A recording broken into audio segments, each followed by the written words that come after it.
Y saliendo él para ir su camino, vino uno corriendo, e hincando la rodilla delante de él, le preguntó: «Maestro bueno, ¿qué haré para poseer la vida eterna?». El joven que hizo esta pregunta era uno de los gobernantes. Tenía grandes posesiones y ocupaba un cargo de responsabilidad. Había visto el amor que Cristo manifestara hacia los niños que le trajeran. Cuán tiernamente los recibiera y alzara en sus brazos, y su corazón ardía de amor por el Salvador. Sentía deseo de ser su discípulo. Se había conmovido tan profundamente que mientras Cristo iba por su camino, corrió tras él y arrodillándose a sus pies, le hizo con sinceridad y fervor esa pregunta de suma importancia para su alma y la de todo ser humano: «Maestro bueno, ¿qué haré para poseer la vida eterna?». «¿Por qué me llamas bueno?», dijo Cristo. «Ninguno es bueno, sino uno, es a saber, Dios». Jesús deseaba probar la sinceridad del joven y conseguir que expresara la manera en que lo consideraba bueno. ¿Se daba cuenta de que aquel a quien hablaba era el Hijo de Dios? ¿Cuál era el verdadero sentimiento de su corazón? Este príncipe tenía en alta estima su propia justicia. No suponía en realidad que fuese deficiente en algo, pero no estaba completamente satisfecho. Sentía la necesidad de algo que no poseía. ¿Podría Jesús bendecirle como había bendecido a los niñitos y satisfacer la necesidad de su alma? En respuesta a su pregunta, Jesús le dijo que la obediencia a los mandamientos de Dios era necesaria si quería obtener la vida eterna, y citó varios de los mandamientos que muestran el deber del hombre para con sus semejantes. La respuesta del príncipe fue positiva: «Todo esto guardé desde mi juventud. ¿Qué más me falta?». Cristo miró el rostro del joven como si leyera su vida y escudriñara su carácter. Le amaba y anhelaba darle la paz, la gracia y el gozo que cambiarían materialmente su carácter. «Una cosa te falta», le dijo. «Ve, vende todo lo que tienes y da a los pobres, y tendrás tesoro en el cielo. Y ven, sígueme, tomando tu cruz». Cristo se sentía atraído a este joven. Sabía que era sincero en su aserto. «Todo esto guardé desde mi juventud». El Redentor anhelaba crear en él un discernimiento que le habilitara para ver la necesidad de una devoción nacida del corazón y de la bondad cristiana. Anhelaba ver en él un corazón humilde y contrito, que, consciente del amor supremo que ha de dedicarse a Dios, ocultara su falta en la perfección de Cristo. Jesús vio en este príncipe precisamente la persona cuya ayuda necesitaba, si el joven quería llegar a ser colaborador con él en la obra de la salvación. Con tal que quisiera ponerse bajo la dirección de Cristo, sería un poder para el bien. En un grado notable, el príncipe podría haber representado a Cristo, porque poseía cualidades que, si se unían con el Salvador, le habilitarían para llegar a ser una fuerza divina entre los hombres. Cristo, leyendo su carácter, le amó. El amor hacia Cristo estaba despertándose en el corazón del príncipe, porque el amor engendra amor. Jesús anhelaba verle colaborar con él.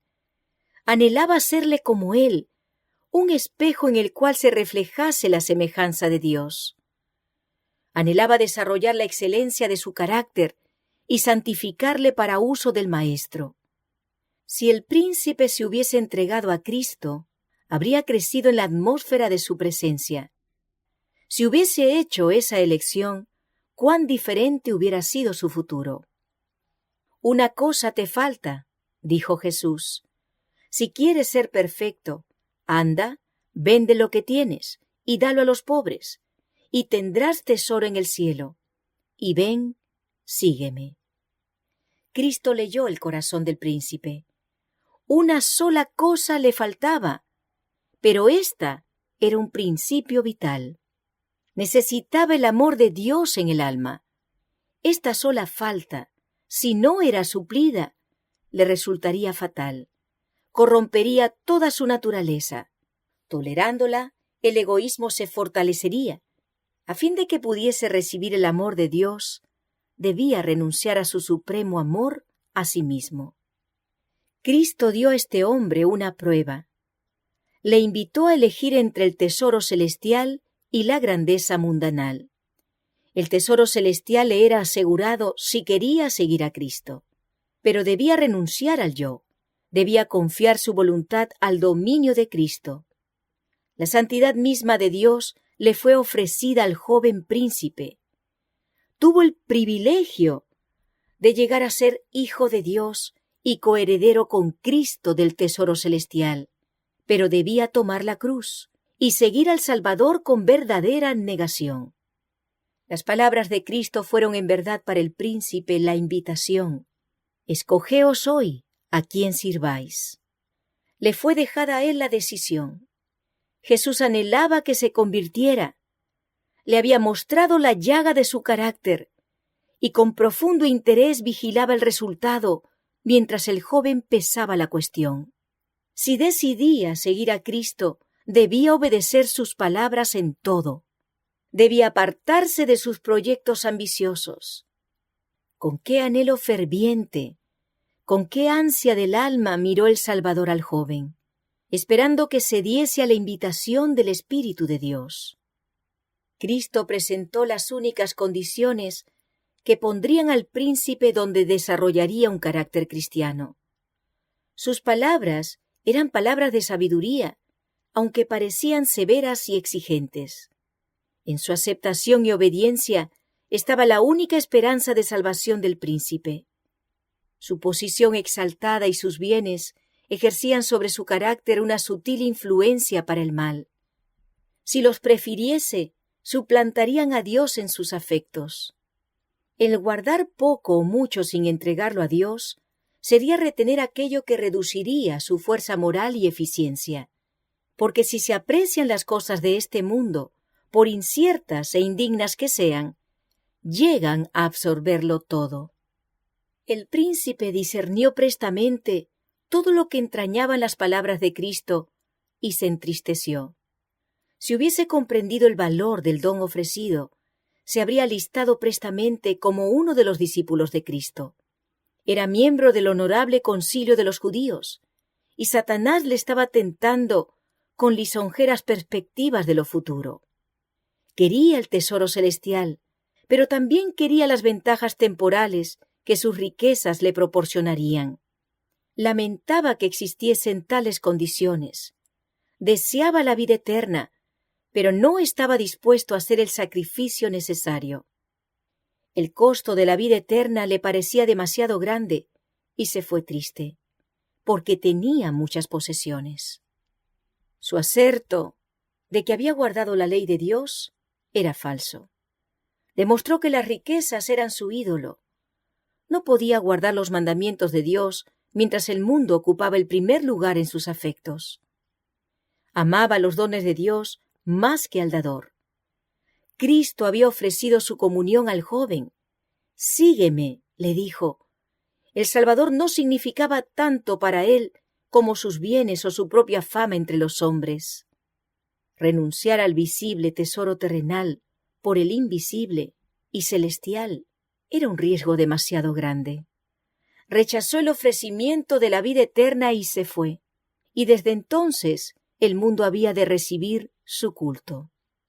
Millares están pasando por esta prueba y pesan a Cristo contra el mundo, y muchos eligen el mundo. Como el joven príncipe se apartan del Salvador diciendo en su corazón: «No quiero que este hombre me dirija».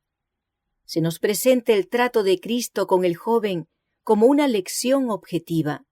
Dios nos dio la regla de conducta que debe seguir cada uno de sus siervos. Es la obediencia a su ley, no solo una obediencia legal, sino una obediencia que penetra en la vida y se ejemplifica en el carácter. Dios fijó su propia norma de carácter para todos los que quieran llegar a ser sus súbditos de su reino. Únicamente aquellos que lleguen a ser colaboradores con Cristo, únicamente aquellos que digan: «Señor, todo lo que tengo y soy te pertenece, serán reconocidos como hijos e hijas de Dios.